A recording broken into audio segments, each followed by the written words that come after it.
오늘의 말씀은 로마서 8장 29절부터 39절까지의 말씀인데요. 오늘의 말씀에 미리 읽어오신 분 없죠? 네. 우리는 수업 시간만 잘하자, 그런 거죠. 예습도 안 하고 복습도 안 하고 수업 시간만 잘해도 우리는 된다, 그런 겁니다. 시험도 없으니까. 네, 좋죠. 오늘의 주제는 뭐냐, 이렇게 보시면 좋을 것 같아요. 사랑이다, 사랑. 오늘의 주제는 사랑에 대한 그런 이야기를 하려고 합니다. 우리는 다양한 사랑을 합니다. 사랑하면 우리는 꼭 이성 간의 사랑만을 우리는 생각하는데 그거는 극히 일부죠. 우리는 이성 간에만 사랑하는 것이 아니라 부모와 자식 간에도 사랑을 하고, 또 부부 간에도 우리는 사랑을 하고, 또 친구들 간에도 뜨거운 우정, 그것도 사랑이죠. 여러분, 교회 안에서 만난 교우들과 함께 교제 나누는 것도 사랑이에요. 다 사랑이에요, 사랑. 근데 그 사랑을 하게 되면, 그런 사랑을 하게 되면 우리는 여러 가지 반응이 나타나고 행동을 하게 되죠. 계속 말씀드립니다만, 제가 오늘 여기서 말하는 사랑은 어떤 이성 간의 사랑만을 말하는 것이 절대 아니다라고 하는 것. 여러분이 경험했던, 내가 누군가를 좋아하고 친밀하게 지냈고 그리고 함께 했던 그 모든 경험을 통틀어서 제가 보편적인 그런 우리가 사랑을 하게 되면 어떠한 행동과 어떤 반응이 나타나는가를 한번 우리가 보는 시간을 먼저 가져볼게요. 사랑을 하게 되면 어떻게 되냐? 상대방이 좋아지죠.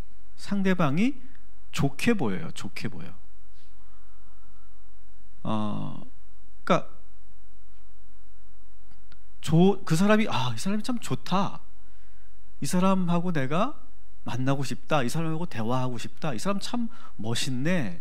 이런 생각을 우리가 갖게 되죠. 근데 다양한 그런 이유는 다양해요. 어떤 특정한 어떤 것 때문에 내가 좋다, 그런 느낌을 갖는 것이 아니라 다양하죠. 어떤 사람은 편안해서 좋고, 그죠? 편안해서 좋고, 또 어떤 사람은 멋있어서 좋고, 또 매력적이어서 좋고, 또 이 사람은 참 나하고 생각이 참 같아, 그래서 좋고, 생각이 같은 것 같아서 좋고, 또 제 대화가 잘 통하는 것 같아서 좋고, 또 내 이야기를 하면 이렇게 잘 들어주고 공감해 주는 것 같아서 좋고, 또 취미가 같아서 좋고, 또 고향이 같아서 좋고, 또 이렇게 대화를 하다 보니까 나랑 같은 학교 나왔어?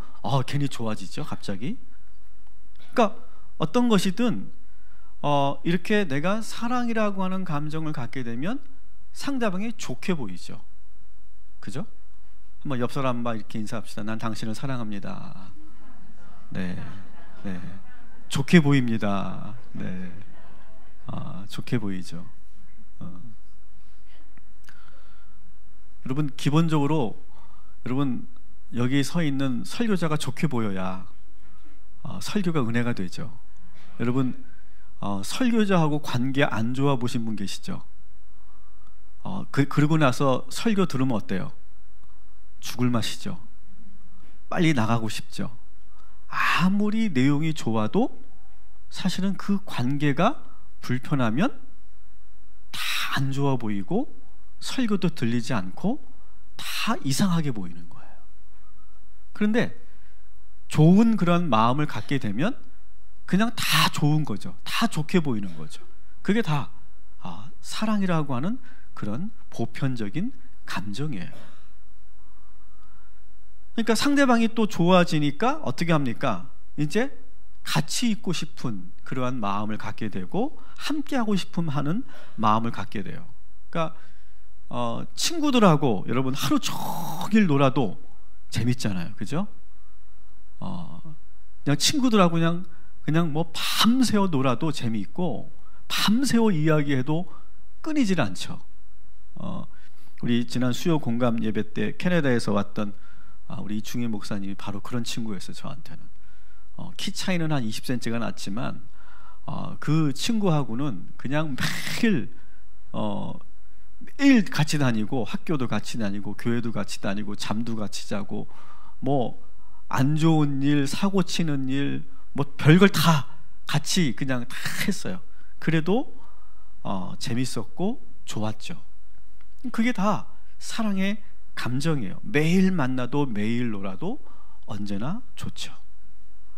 그래서 여학교든 남학교든 이렇게 막 단짝 친구들이 있잖아요. 그죠? 같은 동성이지만 같이 이렇게 잘 지내고, 그리고 항상 키득키득 웃고, 뭐가 이렇게 재밌는지 그냥 항상 웃고, 그리고 막 같이 뭘 해도 항상 재밌는, 밥을 먹어도 재밌고 라면을 먹어도 재밌고 뭐든 해도 다 재밌는 그런 때가 있지 않습니까? 교회 안에서도 보면 그런 일들이 많이 있죠. 교회 안에서도 보면 이렇게 집사님들끼리 뭐 이렇게 권사님들끼리 이렇게 그러니까 갑자기 확 친해지는 그런 경험도 우리가 하게 됩니다. 좋은 거예요. 같이 기도하고 같이 예배하고 또 같이 전도하고 사역하고, 그래 좋은 거죠. 그래서 우리는 교회 안에서도 그런 경험들을 우리는 하게 됩니다. 이게 다 사랑이에요. 사랑은 뭐 이렇게 에로스적인 그런 사랑만 말하는 것이 절대 아니다. 계속 제가 강조합니다. 또 사랑을 하게 되면 또 어떤 일이 일어납니까? 이제 내가 진실하게 말하고 싶어요. 그래서 나의 비밀도 이렇게 꺼내놓게 돼요. 조심스럽게 솔직하게 진실해지고 싶은 그런 마음을 갖게 되죠. 그래서 남자들은 언제 친해진다고 그러죠? 목욕탕을 한번 갔다 오면 확 친해진다, 뭐 그런 말이 있는데, 어떤 그런 이제 좋아지면, 이렇게 사랑의 감정이 생기면 우리는 이렇게 숨기고 있던 것, 내가 말하지 않았던 것, 굳이 말하지 않았던 것들을 이렇게 하나 둘 노출하고 꺼내놓기 시작해요. 그래서 나의 어릴 적 이야기, 또 부모님에 대한 이야기, 우리 가족의 어떤 힘들었던 이야기, 슬펐던 이야기, 아팠던 이야기, 혹은 뭐 배우자의 이야기, 여러 가지 살아온 이야기들을 쭉 하게 됩니다. 그리고 내 마음속에 있는 이야기들도 다 쏟아내게 되고 내 생각과 내 감정을 오픈하게 되는 그런 경험을 우리가 하게 됩니다. 그러면서 이렇게 나의 그런 이야기, 또 상대방의 이야기가 함께 나누어지고, 그리고 함께 이렇게 공유하면서 더 친밀해지고 더 가까워지는 그런 경험을 하게 되죠. 그리고 나의 이야기를 들은 사람이 나를 더 많이 이해하고 공감해주는 느낌을 받으면 더 이제 그때부터 더 밀착되고 더 친밀해지는 것을 경험하죠. 또 우리가 이제 그렇게 사랑을 하게 되면, 사랑의 감정을 갖게 되면 어떻게 합니까? 이제는 막 주고 싶은 단계가 오게 됩니다. 막 주고 싶고 나누고 싶은 그런 마음을 갖게 돼요. 그래서 내가 상대방을 생각하면 너무너무 고맙고 내가 뭔가 막 해주고 싶은 그런 마음이 자꾸 들어요.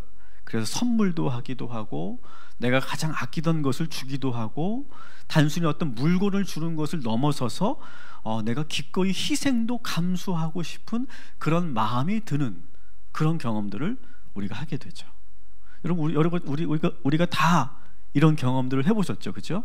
이것은 뭐 이성 간에만 그런 것이 아니라 우리는 보편적으로 그런 사랑의 감정을 갖게 되면 이런 네 가지 반응들과 행동들이 나타나요.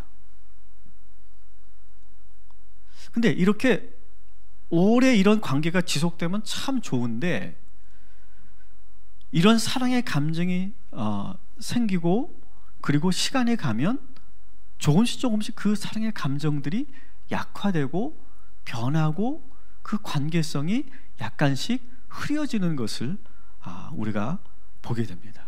이게 그대로 쭉 그렇게 그 관계대로 쭉 가면 좋은데, 그 사랑의 관계에는 그런 아주 예상치 못한 다양한 그런 돌발 변수들이 있게 되죠. 그래서 그런 여러 가지 그 변수들과 여러 가지 그 상황들을 뛰어넘고 극복하고 이겨나가야 이제 그 사랑이 온전해지는데, 그렇게 되지 못하고 여러 가지 함정을 만나면서, 여러 가지 위기를 만나면서 그 사랑의 관계가 삐그덕거리기도 하고 또 어려움을 겪기도 하게 됩니다. 여러 가지 원인들이 있을 것 같아요. 뭐 예를 든다면, 이렇게 두 사람이 되게 서로 이렇게 그 좋은 관계에 있는데 제3자가 이렇게 나타나죠. 제3자가 탁 나타나면서 자연스럽게 삼각관계가 만들어지기도 하고, 또 새로운 누군가가 저 사람이 더 좋은데? 라고 하는 그런 감정을 나도 모르게 갖게 되고, 또 그 새로운 사람이 들어옴으로 인해서 그 기존의 두 사람이 관계가 애매해지기도 하고, 또 한 사람을 두고 두 사람이 이렇게 경쟁하는 모습이 보여지기도 하고, 이런 여러 가지 그런 메커니즘과 역학관계들이 만들어지는 것을 우리가 보게 됩니다. 그리고 또 시간이 가면서 그렇게 좋아 보였던 것들이 어느 순간부터는 이상하게 안 좋아 보이는 쪽으로 가게 돼요. 그것이 정말 매력적이고 좋았는데 어느 순간 그것이 갑자기 확 안 좋아져요. 그런 경험 여러분 많이 해보셨죠? 그죠? 보통 여자들은 이렇게 아주 뭐랄까요, 묵직하고 말이 별로 없는 남자를 되게 좋아해. 근데 실제로 결혼하면 어때요? 속 터져 죽죠. 그죠? 아니면 막 이렇게 막 반대로 막 애정 표현을 막 하는 남자를 되게 좋아해. 막 그냥 애정 표현을 막 그냥 교제할 때 막 해. 근데 결혼해서도 또 그렇게 해. 근데 아무 여자한테나 막 해. 그러면 어떻게 돼요? 그것도 싫죠. 그러니까 이게 내가 좋다라고 하는 이 감정이, 좋다라고 하는 이런 어떤 그런 모습이, 어떤 그 기준이 자꾸 바뀌게 된다는 거예요. 그러면서 어느 순간 좋아 보였던 것들이 갑자기 단점으로 바뀌기 시작하고요. 또 어느 때는요, 너무 지나치게 가까워지면서, 이게 여러분 사람과 사람 사이에는 뭐가 있습니까? 경계선이라는 게 있는 거예요. 그죠? 경계선이라는 게 있는 겁니다. 옆 사람과 이렇게 합시다. 이 금 넘어오지 마세요. 우리가 초등학교 때, 저는 국민학교 세대인데, 국민학교 때 책상에 금을 거놓고 너 여기 넘어오면 안 돼. 그래서 조금만이라도 넘어오면 그 지우개는 내 거야. 뭐 그런 식으로 우리가 하죠. 근데 그것이 물론 나쁜 의미일 수도 있겠지만, 사실은 우리의 사람과 사람 사이에는요, 그런 경계선이라는 것이 있어요. 그래서 그 경계선을 잘 지켜줄 때 그 관계가 오래 가고 지속성을 갖게 되는데, 때로는 우리가 누구나 그래요. 이거는 뭐 어떤 사람만 유독 못하는 것이 아니라 우리가 너무 친해지게 가까워지면서 서로의 경계선을 침범하는 그러한 상황이 되고, 그로 인해서 생기는 문제들이 아주 간혹 많이 나타나게 되죠. 그리고 또 서로 편해지면서 어떻게 됩니까? 무심코 던진 말이 상처가 되기도 해요. 너무 친해지니까 그냥 쉽게 편하게 하는 말이, 서로가 조심할 때는, 서로가 탐색하거나 서로가 예의를 지킬 때는 그런 실수를 안 하는데, 갑자기 친해지면서 말이 편해지면서 그러면서 툭 던진 말이 그렇게 상처를 받게 되죠. 그러니까 말의 상처는 사실은요, 가까운 사람을 통해서 받는 것이 말의 상처죠. 지나가는 아무도 모르는 낯선 사람이 나에게 하는 말은 전혀 상처가 되지 않아요. 가깝기 때문에 그 말 한마디가 되게 미묘하고, 그래서 상처를 우리가 받게 되는 거죠. 그리고 내가 이제 막 이렇게 아까 말한 것처럼 내가 이렇게 막 노력한단 말이에요. 상대방에게 내가 이렇게 막 선물도 주고, 내가 이렇게 배려도 해주고, 내가 이렇게도 해주고 저렇게도 해주고 막 그러는데, 상대방이 그만큼 나에게 안 해줄 때, 그럴 때 또 관계에 어려움이 찾아오기도 하죠. 또 친밀해지면서, 아주 가까워지면서 전혀 몰랐던 모습을 또 그 사람을 통해서 보게 됩니다. 아니, 이런 면이 있었네, 이 사람한테. 아니, 이런 모습이 있었네. 그러면서 상당히 조금은 당황스러우면서 그런 또 새로운 면모를 보게 되면서 우리는 또 순간 움찔하게 되기도 하죠. 또 어쩌다 한번 불편한 일이 있었어. 갈등이 생겼었어. 근데 그 갈등이 일어났을 때 넘지 말아야 될 선을 넘고 말 때가 있어요. 하지 말아야 될 말을 하거나 그리고 행동하지 말아야 될 행동을 하게 될 때 그때 우리는 또 그 관계가 아주 심각한 위기에 빠지게 되기도 하죠. 또 내가 그 사람에게만 내가 비밀스럽게 얘기한 건데 나중에 알고 보니까 그런 내가 했던 말들이 이렇게 사람들을 통해서 돌게 될 때, 그럴 때 우리는 관계에 어려움을 갖게 됩니다. 그래서 참 이렇게 서로가 좋아해지고 그리고 서로가 사랑하는 관계가 만들어지는 데는 아주 신중하고 그리고 오랜 시간이 걸려서 그것이 쌓여져 가는데, 그런 관계가 형성되어 가는데 한번 무너질 때는 순식간에 아주 신속하게 그것이 와르르 무너져 버릴 때가 참 많이 있죠. 그래서 참 이 사람의 관계라는 것은 알다가도 모르겠고 그리고 참 어려운 게 관계예요. 여러분, 이게 나이 먹는다고 좀 노련해질까요? 그렇지 않은 것 같아요. 나이 먹는다고 이게 저절로 그 관계가 노련해지고 완숙해지는 것이 아니에요. 그래서 저는 이 로마서가 언제 끝날지 모르겠습니다. 뭐 주님 오시기 전에 끝날 텐데 이제 8장이니까 지금 오늘이 지금 22주니까 언제 끝날지 저도 모르겠어요. 언젠가 끝나면 그걸 좀 해보려고 그래요. 관계에 대해서 제가 좀 이제는 좀 집중해서 성경적인 관계의 법칙에 대해서 제가 좀 해볼까 생각합니다. 이게 대단히 중요한 주제인 것 같아요. 그래서 여러분, 기독교의 복음은 한마디로 말하면 뭐예요? 관계예요, 관계. 저는 관계라고 하는 키워드를 가지고 기독교의 모든 복음을 풀 수 있다고 생각해요. 다 풀려요. 그리고 야, 이것이 정말 기독교의 복음이구나, 핵심이구나 이렇게 말할 수 있을 만큼 기독교는요 종교가 아니라 관계다 이렇게 말할 정도예요. 여러분, 성부, 성자, 성령도 어떻습니까? 관계적인 하나님이시죠, 그죠? 관계적인 하나님이세요. 그리고 그리스도인은 세상에서 사실은 관계를 제일 잘하는 사람이어야 돼요. 그런데 오늘날 우리 그리스도인들의 관계는 지금 많이 어렵고 힘든 것이 현실이에요. 가정 안에서도 관계가 어렵고, 크리스찬 가정들이 세상에서도 우리는 잘 관계를 맺지 못해요. 그래서 세상 사람들이, 물론 우리가 핍박받고 예수의 이름으로 핍박받고 고난받는 것은 나쁜 것은 아니지만, 세상 사람들이 우리의 모습에서 상당히 불편하고 관계가 안 좋게 만드는 그런 요소가 우리들에게도 있다고 생각해요. 또 교회 안에서도 그런 관계들을 잘하는 그런 훈련과 연습들이 우리에게 있어야 된다고 생각해요. 그래서 저는 그리스도인으로서 성경적이고 복음적인 이 관계의 법칙에 대해서 조금은 더 심도 있게 들어가야 될 필요가 있겠구나, 그런 생각을 제가 하고 있습니다. 그래서 주님이 오시기 전에는 우리가 하게 될 텐데, 로마서를 마치게 되면 우리가 이 작업들을 좀 해나갔으면 좋겠다 생각이 듭니다. 근데 오늘 한번 맛보기라고 우리가 볼 수 있는 이 사랑의 관계에 대해서 우리가 함께 하게 됩니다.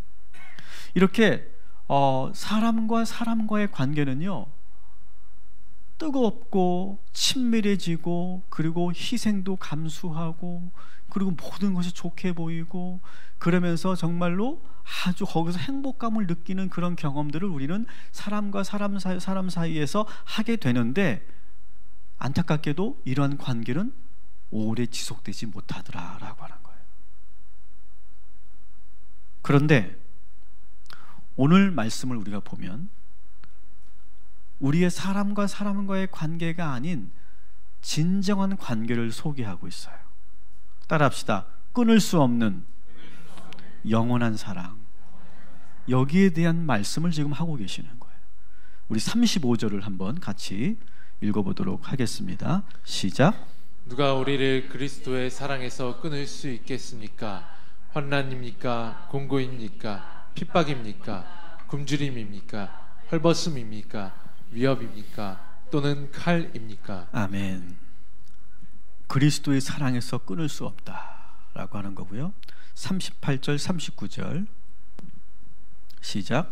나는 확신합니다. 죽음도 삶도 천사들도 권세자들도 현재에도 장래에도 능력도 높음도 깊음도 그 밖에 어떤 피조물도 우리를 우리 주 예수 그리스도의 안에 있는 하나님의 사랑에서 끊을 수 없습니다. 아멘. 혹시 여러분 오늘 이 시간 관계에 지쳐서 오신 분들 계십니까? 끊을 수 없는 이 영원한 그리스도의 사랑, 하나님과의 사랑을 여러분 경험하시면 그 모든 관계의 상처를 하나님께서 치유하여 주시고 우리를 온전케 하여 주실 줄 믿습니다. 그렇잖아요. 우리가 세상에서 지치고 찌들고 또 사람들로부터 상처받으면 사실 어디로 돌아가고 싶습니까? 부모님에게 돌아가고 싶은 거거든요. 집으로 가고 싶은 거거든요. 많은 그러한 주변에 사람들이 있었는데 그 사람들이 다 떠나고 나면 결국 돌아가고 싶은 곳은 어머니예요. 가정이에요. 거기서 영원히 내가 누리는 변하지 않는 그 사랑을 먹고 공급받고 싶은 것이 우리 인간의 그런 마음이죠. 교회는 바로 그런 곳이에요. 교회는 어떤 곳이냐? 세상에서 사람들에게 상처받고 그리고 내가 아파할 때 우리 하나님께로 오시면 영원히 끊을 수 없는 사랑으로 우리를 돌보시고 우리를 안아주시고 우리를 치유하여 주실 줄 믿습니다. 오늘 바로 이 끊을 수 없는 영원한 사랑을 공급받는 이 밤이 되기를 주님의 이름으로 축원합니다. 자, 끊을 수 없는 사랑을 우리가 소유하기 위해서 우리는 세 가지를 한번 살펴볼 건데, 첫 번째는 우리가 이걸 기억합시다. 따라합시다. 교회는 하나님의 사랑을 경험하는 곳입니다. 여러분 오늘 교회 왜 오셨습니까? 김 집사님 만나러 오셨습니까? 박 권사님 만나러 오셨습니까? 우리는 이 교회에 온 이유는 사람을 보러 온 것이 아니라 하나님의 사랑을 경험하기 위해서 왔다는 사실, 이것을 여러분 분명히 기억하시기 바랍니다.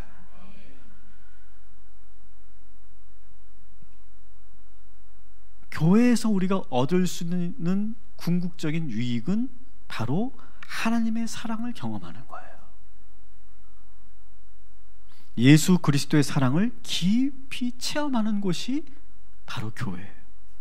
그리고 이 성전이고 이 예배의 자리예요. 여러분 우리가 이것을 망각하거나 잊어버리면 교회의 본질을 잊어버리는 거예요. 교회는 사람 만나러 오는 곳이 아니라 하나님 만나는 곳이고 하나님의 사랑을 체험하는 곳이에요. 교회 와서의 유익은 내가 여기 교회 와가지고 사업 파트너 만나고 투자 자금 끌어들이려고 만나는 것이 아니에요. 여기서 우리가 교회에 오는 유익은 하나님의 사랑을 충만하게 공급받기 위한 것, 이것이 교회에 오는 목적이고 이유인 줄 믿습니다. 여러분 많이 한번 교회에 오셨다고 생각해 보세요. 교회 와서 여러분 보통 교회 오시면 보통 평균적으로 1시간에서 한 2시간 정도 계시죠. 내가 한번 교회 왔을 때 1시간이나 2시간 정도 있을 때 내가 지금 1시간 혹은 2시간 동안 교회에서 뭘 하는지를 한번 잘 관찰해 보세요. 일단 교회 오면 뭐 합니까? 교회 오면 성전에 들어오게 되죠.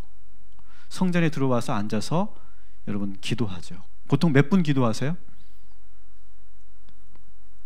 보통 한 5분 정도 기도하는 것 같아요. 5분 정도 기도하고 이제 나옵니다. 근데 저는 그래도 우리 교회는 이게 그래도 잘 되는 편이라고 생각해요. 여러분 교회에 오시면 무조건 성전에 들어와서 기도하세요. 이것을 여러분 정말 가볍게 여기지 마세요.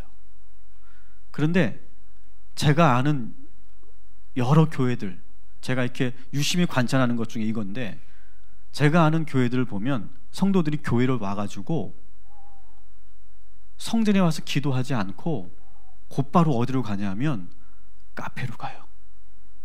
그리고 회의장으로 가요. 그리고 사람 만나러 가요. 그럴 경우가 상당히 많이 있어요. 그래서 아예 어떤 교회는 성전에 와서 기도하는 문화가 없는 교회들 상당히 많아요. 저는 그거 아주 심각하다고 생각합니다. 대단히 심각하다고 생각합니다.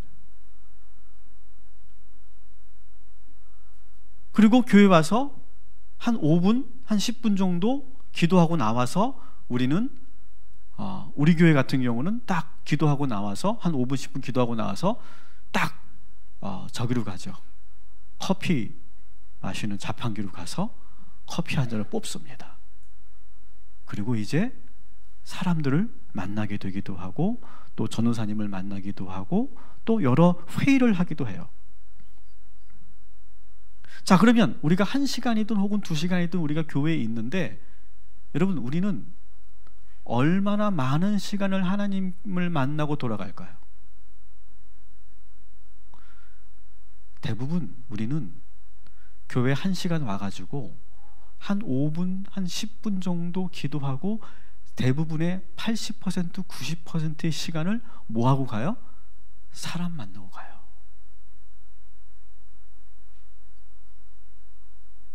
저는 이것이 아주 단순하고 그냥 가볍게 여겼던 거지만 저는 대단히 우리가 교회의 본질을 지금 잊고 있다고 생각해요. 다시 말씀드립니다. 교회는 하나님 만나는 곳인 줄 믿습니다. 교회는 하나님과 교제하는 곳인 줄 믿습니다. 교회는 하나님의 사랑을 공급받는 곳인 줄 믿습니다. 이 본질을 놓치는 순간 우리는 많은 그러한 실수를 하게 될 거예요. 여러분, 많이 이렇게 예를 들어볼게요. 여러분이 운동하러 간다고 생각해 보세요. 여러분이 이제 피트니스센터 운동을 하러 간다고 생각해요. 근데 딱 가가지고 피트니스센터 가가지고 한 5분 정도 런닝하고 그리고 내려와서는 2시간 동안 아줌마들하고 수다 떨고 트레이너하고 대화를 하면서 운동에 대해서 대화하고 다이어트에 대해서 대화하고 그리고 5분만 런닝하고 집에 가요. 그러면 우리는 어떻게 생각합니까? 이건 이상한데?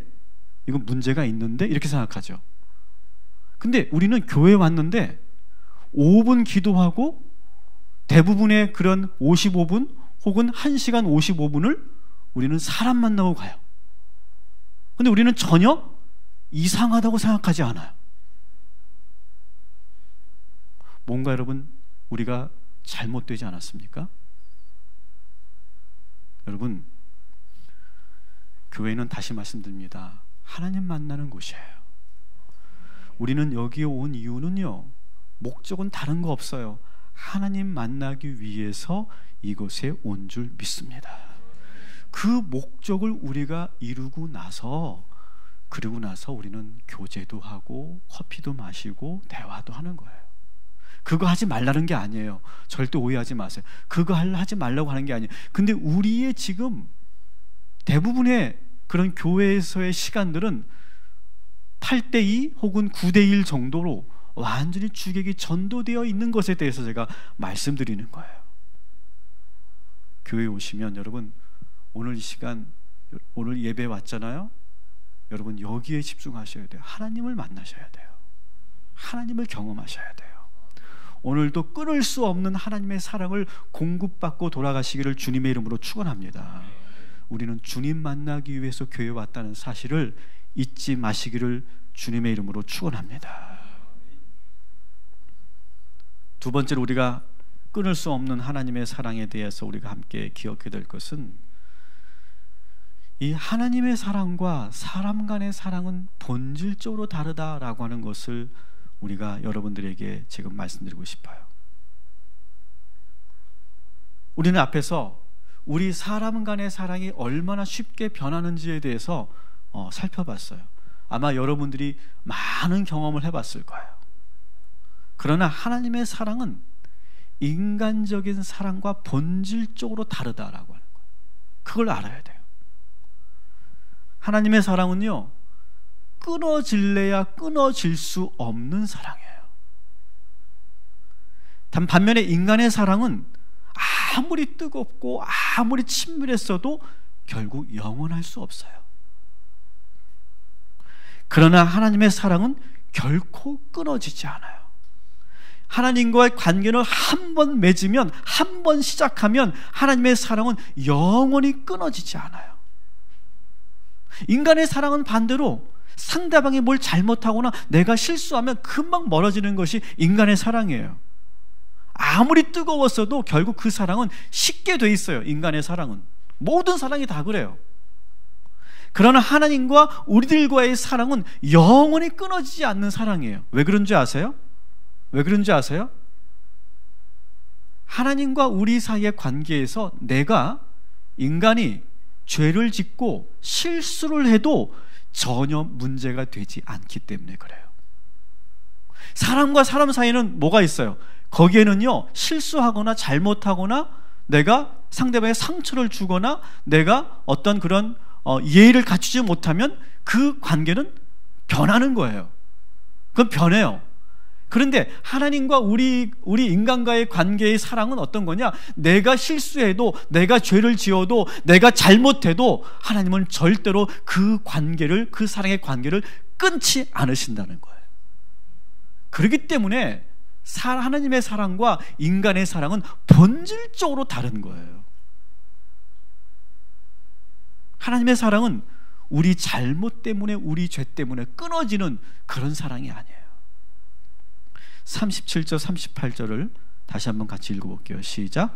그러나 우리는 이 모든 일에서 우리를 사랑하여 주신 그분을 힘입어서 이기고도 남습니다. 우리를 우리 주 예수 그리스도 안에 있는 하나님의 사랑에서 끊을 수 없습니다. 아멘. 사랑하는 여러분, 인간의 사랑은 끊어지지만 하나님의 사랑은 결코 끊어지지 않는다는 사실, 이것을 분명히 믿으시기를 주님의 이름으로 축원합니다. 심지어 우리가 죄를 지었어도, 어떠한 죄를 지었어도 하나님은 절대로 우리를 포기하지 않으세요. 반면에 사람은 어떨까요? 사람은 상대방에게 내가 조금만 실수해도 그 관계는 확 변하는 거예요. 그래서 본질적으로 그 사랑이 겉으로는 같은 것 같지만 완전히 다른 거예요. 이 끊어지지 않는 하나님의 사랑을 너무 기가 막히게 사도 바울은 표현하고 있어요. 29절 30절을 한번 보시면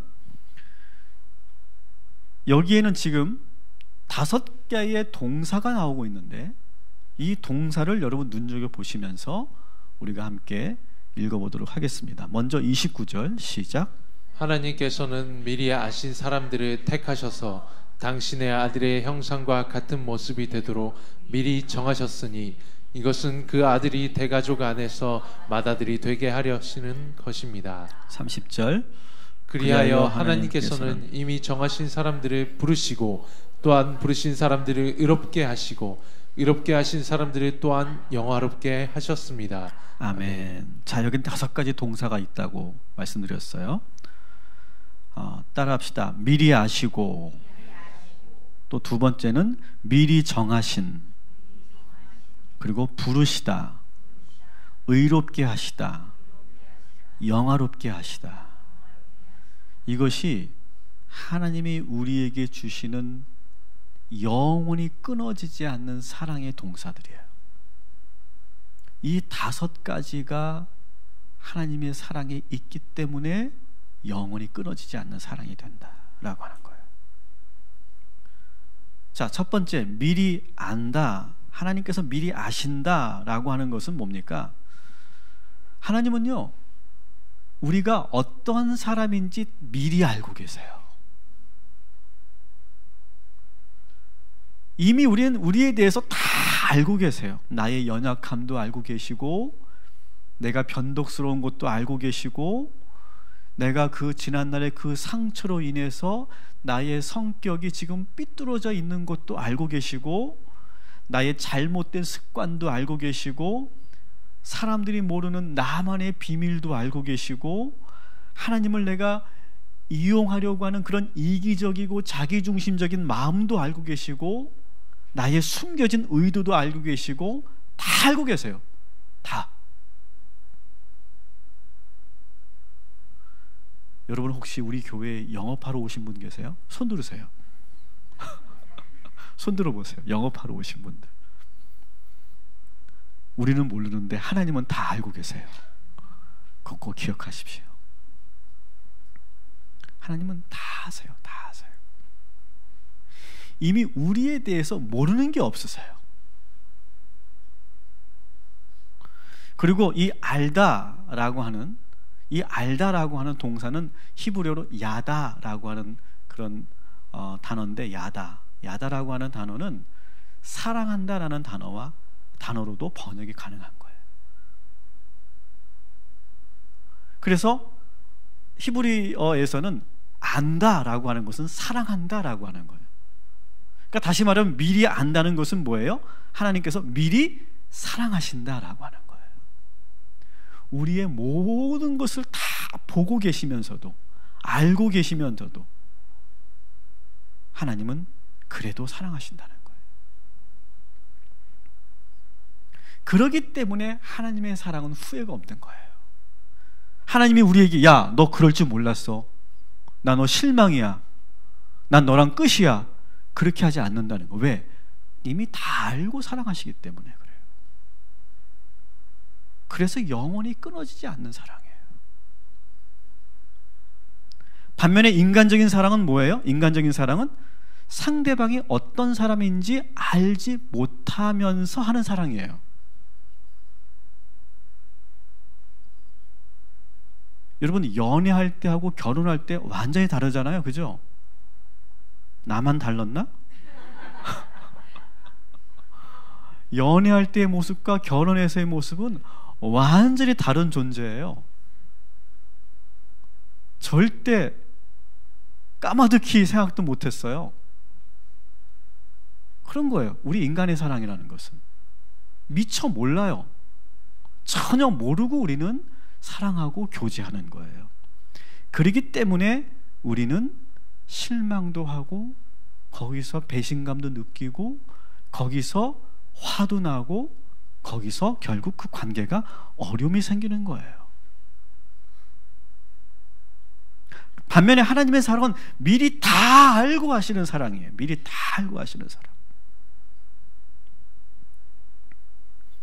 근데 이 하나님의 사랑과 그래도 조금 비슷한 사랑이 있죠. 부모의 사랑인 것 같아요. 부모의 사랑. 부모의 사랑은 보니까요, 자녀들의 그 모든 걸 다 알고 있어요. 다 보고 있어요. 그래도 어떻게 돼요? 내 안에서. 그래도 놀라운 것은 사랑이 올라오더라고요. 이렇게 올라오죠? 안 올라와요? 올라옵니다. 이게 심지어는요, 아이들이요, 부모의 사랑을 시험하고 테스트하는 거 알죠?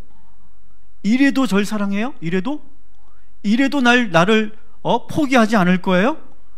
이래도 결국 이렇게 해도 실망하지 않을 거예요? 그런 식으로 막 갈 때가 있어요.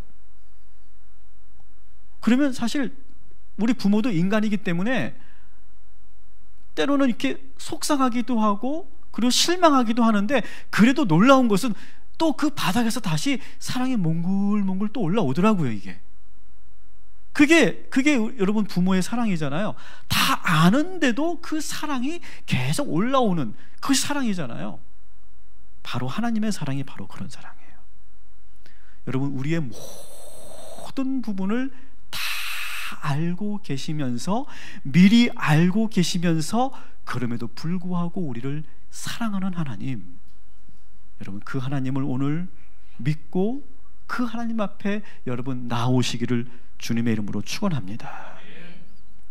두 번째 동사가 뭐예요? 미리 정하셨다. 미리 정하셨다.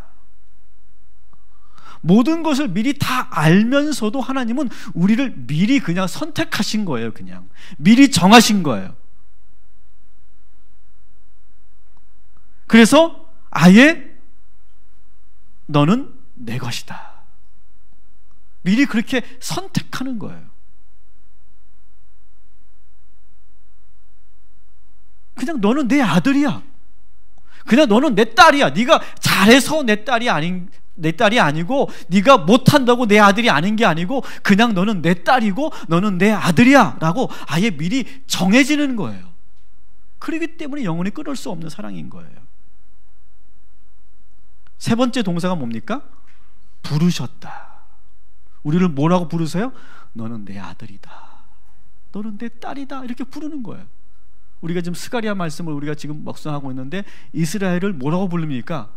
사랑하는 나의 딸아 이렇게 불러요. 그 딸이 사랑스럽고 뭘 잘해서 부르는 게 아니에요.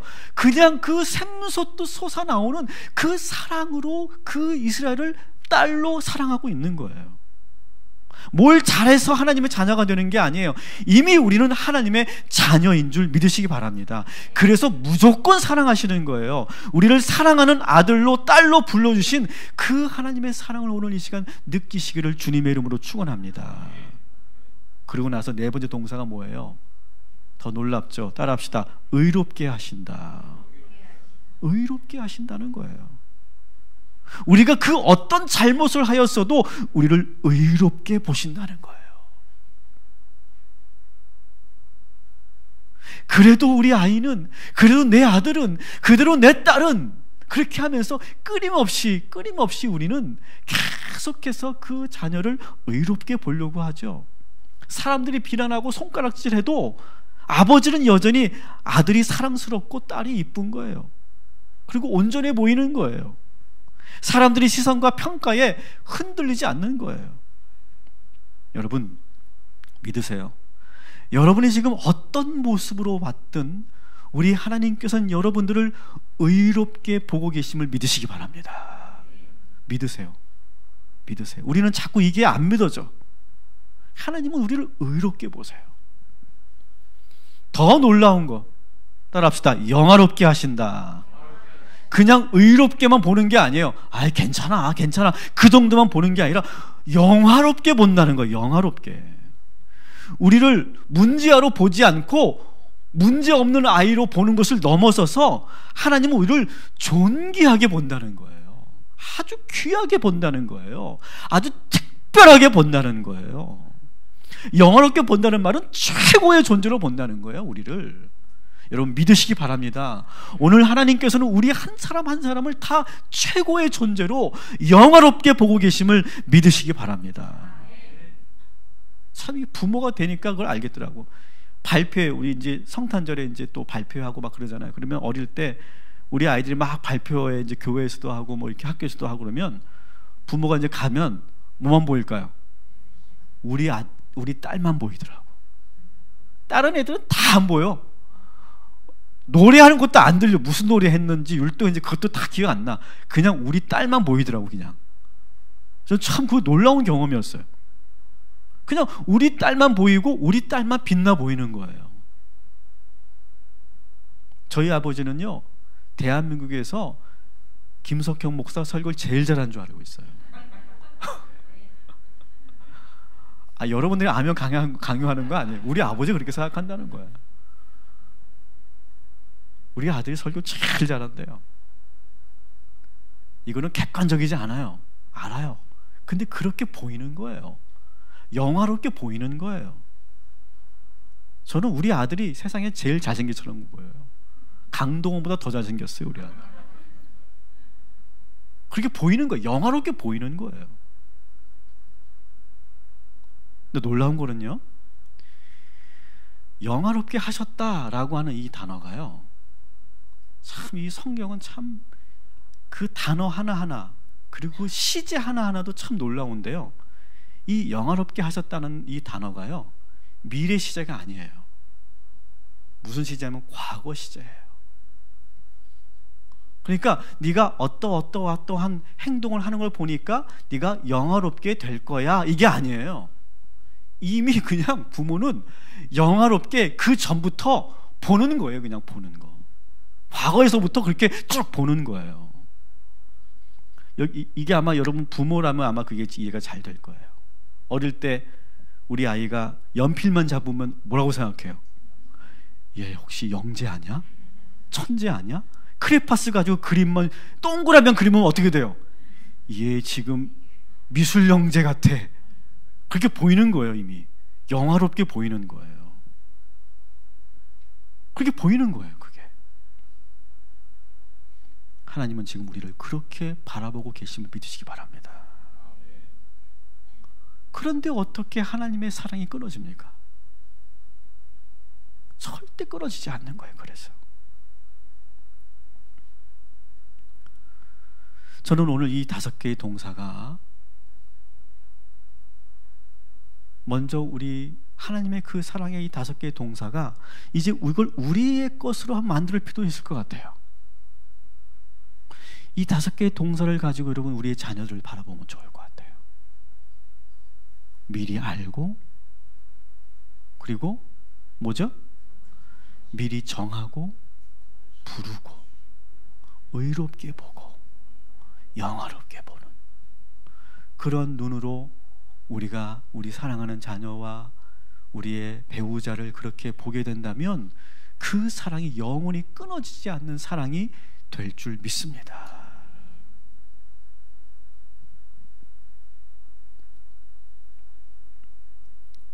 근데 이렇게 완전한 사랑을 받은 이 하나님의 자녀들은요, 또 어떻게 변합니까? 자기들도 그 완전한 사랑을 먹었기 때문에 그 자녀들도, 하나님의 자녀들도 하나님의 사랑을 끊을 수 없는 그런 사랑을 갖게 된다는 거예요. 우리 35절, 38절, 39절을 다시 한번 같이 읽어봐요. 시작. 누가 우리를 그리스도의 사랑에서 끊을 수 있겠습니까? 환난입니까? 공고입니까? 핍박입니까? 굶주림입니까? 헐벗음입니까? 위협입니까? 또는 칼입니까? 나는 확신합니다. 죽음도 삶도 천사들도 권세자들도 현재일도 장래일도 능력도 높음도 깊음도 그 밖에 어떤 피조물도 우리를 우리 주 예수 그리스도의 안에 있는 하나님의 사랑에서 끊을 수 없습니다. 아멘. 여러분, 하나님의 그 완전한 끊어질 수 없는 그 사랑을 우리가 충분히 공급받아서 우리들도 이러한 사랑 한번 하고 가야 되지 않겠습니까? 특별히 하나님을 향한 이 완전한 사랑, 이 끊어지지 않는 사랑을 우리도 고백하고 어떠한 상황에서 누구를 만나도 어떤 어려움을 만나도 하나님과 우리 사이의 관계가 끊어지지 않는 그런 사랑의 주인공들 되시기를 주님의 이름으로 축원합니다. 이럴 때 있어요. 예배 드릴 기분이 아니고 교회 갈 마음이 아니고 기도하고 싶지 않을 때가 있어요. 여기에 나오는 것처럼 가난하고 굶주리고 핍박이 있고 시험이 있고 죽음도 있고 천사도 있고 많은 방해자들도 있어서 그것 때문에 내가 하고 싶지 않을 때가 있어요. 그러나 오늘 이 말씀을 기억하세요.